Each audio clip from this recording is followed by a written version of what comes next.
JNU-SU का result घोषित हो गया है और एबीवीपी को ऐतिहासिक जीत मिली है। एबीवीपी को एक दशक के बाद जीत मिली है, जिसमें वैभव मीणा को संयुक्त सचिव बनाए गए हैं। नमस्कार, मैं रजनी चौबे और आप देख रहे हैं न्यूज़ 18 का डिजिटल प्लेटफॉर्म। जवाहरलाल नेहरू विश्वविद्यालय के छात्र संघ चुनाव रविवार देर रात समाप्त हुए, जिसमें ऑल इंडिया स्टूडेंट एसोसिएशन और डेमोक्रेटिक स्टूडेंट फ्रंट के वामपंथी गठबंधन ने 4 में से 3 केंद्रीय पैनल पदों पर जीत हासिल की। अखिल भारतीय विद्यार्थी परिषद ने 1 पद पर जीत दर्ज की। ऐसा के नीतीश कुमार को प्रेसिडेंट घोषित किया गया। डीएसएफ की मनीषा को वाइस प्रेसिडेंट चुना गया। डीएसएफ की मुंतिहा ने महासचिव जनरल सेक्रेटरी का पद जीता और एबीवीपी के वैभव मीणा को संयुक्त सचिव यानी ज्वाइंट सेक्रेटरी चुना गया। एक दशक में पहली बार एबीवीपी ने जेएनयू-एसयू के सेंट्रल पैनल में वापसी की, जो 2016 से लगातार वामपंथी संघ का गढ़ रहा है। यह तब हुआ जब यूनाइटेड लेफ्ट ऐसा और स्टूडेंट फेडरेशन ऑफ इंडिया ने इस साल के चुनाव में अलग अलग रास्ते अपनाए। चुनाव में ऐसा ने डीएसएफ के साथ एक पैनल बनाया, जबकि एसएफआई ने All India Student Federation AISF, Birsa Ambedkar Phule Student Association BAPSA और प्रोग्रेसिव स्टूडेंट एसोसिएशन पसा के साथ गठबंधन किया था। 2024-25 जेएनयू-एसयू चुनावों के लिए शुक्रवार को मतदान हुआ था, जिसमें कुल लगभग 70% वोटिंग दर्ज की गई। इस दौरान 69.6% से अधिक छात्रों ने मतदान किया, जो 2023 में 73% मतदान से थोड़ा कम था, लेकिन फिर भी 2012-13 से 2024-23-24 के बीच सबसे अधिक का रहा है। लगभग 7,906 योग्य मतदाताओं में से 5,500 छात्रों ने अपने मत डाले। नवनिर्वाचित संयुक्त सचिव वैभव मीणा ने कहा कि हमने एक दशक के बाद यह जीत हासिल की है और अगले चुनाव में एबीवीपी सभी 4 सीटें जीतेगी। तो वहीं नवनिर्वाचित महासचिव मुंतहा फातिमा ने कहा, यह हमेशा लेफ्ट यूनिट जीती है। हमें शिक्षा के केंद्रीयकरण और निजीकरण के खिलाफ लड़ना है। हम छात्रों के अधिकारों के लिए लड़ते रहेंगे। नवनिर्वाचित उपाध्यक्ष मनीषा ने कहा कि यह जीत पूरे विश्वविद्यालय की जीत है। ये बाबा साहब की जीत है, उनके सपने की जीत है। जेएनयू लाल था और लाल ही रहेगा। हमने हमेशा छात्रों के लिए काम किया है और उनकी आवाज़ उठाई और हम भविष्य में भी यही काम करते रहेंगे। ऐसा से चुने गए अध्यक्ष नीतीश कुमार ने कहा कि इस कैंपस में लगातार फंड काटा जा रहा है। हम सरकार के खजाने से खींचकर फंड लाएंगे। कैंपस की आधारभूत संरचना को जो बर्बाद किया गया है, उसको बेहतर किया जाएगा। जेएनयू प्रवेश परीक्षा के अपने मॉडल को दोबारा शुरू किया जाएगा। इस कैंपस का वामपंथ का आंदोलन खड़ा होगा। यदि एबीवीपी का संयुक्त सचिव इस कैंपस के दिए हुए जनादेश से एक कदम भी हिलने की कोशिश करता है, तो यदि वे जेएनयू के खिलाफ एक शब्द भी बोलने की कोशिश करता है, तो पूरा पैनल उसके सामने खड़ा है। उसको चेतावनी है कि जेएनयू के खिलाफ एक शब्द भी बोलने की कोशिश ना करे। जो जीता है वो बहुत ही कम मार्जिन से जीता है। यहाँ पे लेफ्ट यूनिटी हमेशा जीती है, छात्र एकता हमेशा रही है। आगे भी कमी तो क्या बताएं, हमारी प्रायोरिटी जो थी वो सिंपल थी।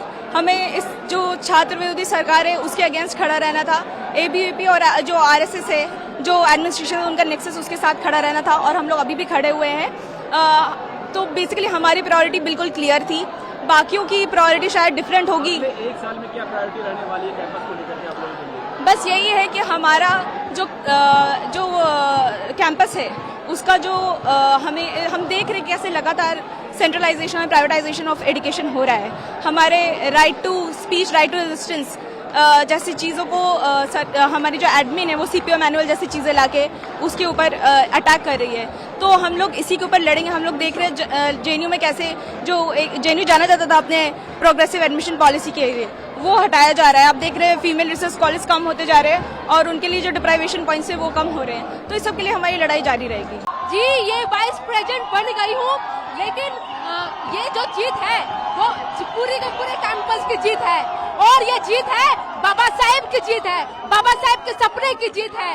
वो कहते थे कि हम एकता चाहते हैं, हम वो जस्टिस की बात करते थे, वो बात करते थे एक इक्वलिटी की, और उसी सपने को आगे लेके हम बाबा साहब के सपने को पूरा करेंगे और पूरे कैंपस को हम एक फ्री जो एजुकेशन का स्तर है वो ऊपर जाए और पूरा कैंपस जो है वो है कि उसकी इस कैंपस में कोई जगह नहीं है। जेएनयू लाल था, आगे भी लाल ही रहेगा।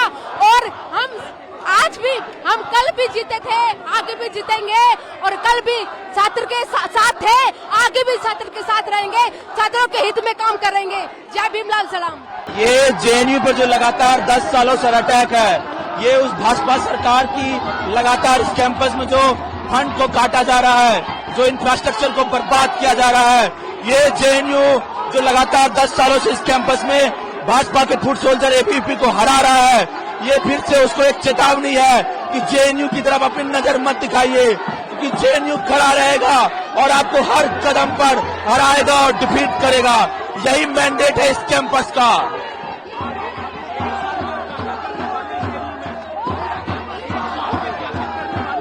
इस कैंपस में जो लगातार फंड काटा जा रहा है, हम इस कैंपस में सरकार के खजाने से फंड को खींच करके लाएंगे। कैंपस में जो इंफ्रास्ट्रक्चर को बर्बाद किया गया है, उसको बेहतर किया जाएगा। जेएनयू का जो एंट्रेंस एग्जामिनेशन का अपना एक मॉडल है, उसको दोबारा रीइंस्टेट किया जाएगा। जीएसकेएस को वापस लिया जाएगा। सीपीओ मैनुअल जो इस कैंपस में लाया गया है, उसको दोबारा रोल बैक किया जाएगा।